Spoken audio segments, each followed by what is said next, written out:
Good, thank you. You a lawyer? I am. You went to law school. All right, I do that. All right. All right, and you know why? Because I was lucky to get a lot of education. Segue, Gary Colletti. It's good to have you here as a graduate student studying education policy here at the George Washington University. He's an independent who voted for Clinton. What's your question about the cost of school? So the high costs of the courses here are prohibiting me from continuing past the degree that I'm currently going for. I'm stopping in May. I'm not going for a PhD past this. As a student and as a former high school teacher, where I saw this issue happen a lot, opportunities for lower tuition mean a lot to me. So can you explain how moving toward policies of free college is a better step than, say, lowering costs just nationally? Okay. Well, it's not either or. I think colleges and universities have an obligation to make sure they're running their establishments in a way that is cost-effective. But this is what I believe. Everybody here knows that we live in a highly competitive global economy, and that most of the new jobs require a lot of education. Technology is transforming our society. 20 years ago, the United States led the world in terms of the percentage of our people who were college graduates. Anyone know what percentage we are in today? We're in 11th place, 11th place. I don't know how we have a bright economic future if we don't have the best educated workforce in the world. So what I believe is that when we talk about public education, right now when we talk about public education, and I went to public schools in Brooklyn, New York, they were very good. When we talk about public education, we say, okay, you're going to have free schooling from kindergarten through high school, right? Good. That was great 20, 30, 40 years ago. But today, in many respects, given the changing economy, a college degree is the equivalent of what a high school degree was 40 years ago.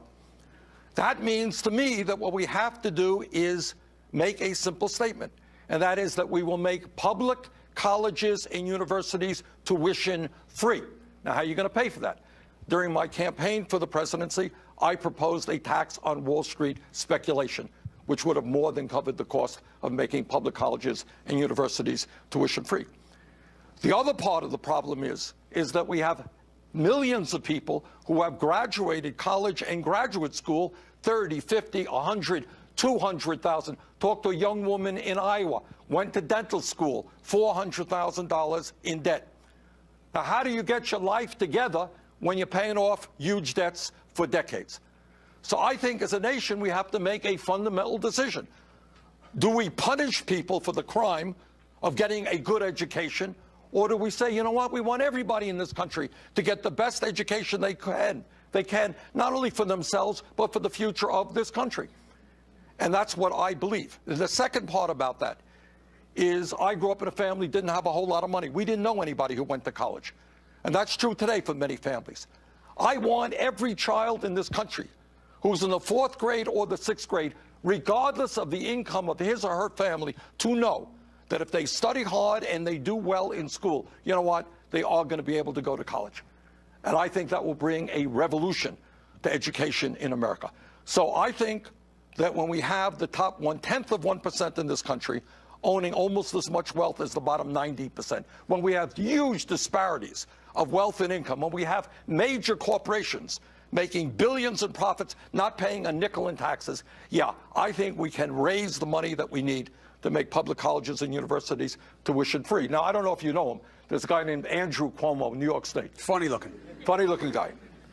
And I was with him just a week ago. In New York State, Governor Cuomo hopes to make that state the first state in the country to make public colleges and universities tuition free. I think that's a great idea. I would like to see that all over this country. What do you say to people who say, you don't, instead of making me pay for your kid to go to college through taxes, get after the private universities and make them deal with the cost structure that's crippling the system to begin with? Well, I think, as I said, I think... Because that's kind of the heart of your question, right? Universities and colleges have got to do a better job. But this business of making you pay for somebody else, you're doing it today. This is called society. This is called democracy. You are now paying taxes so that some kid can go to a public school today. And all I'm asking you, Chris, pay a little bit more in taxes so that somebody can go to college as well. But it's not just you. Again, we have major corporation after major corporation not paying a nickel in federal income taxes. You got, as Warren Buffett reminds us, you got billionaires who pay an effective tax rate lower than their secretaries. We have the money to make public colleges and universities tuition free. I think in the long run, it will do an enormous amount of good for this nation.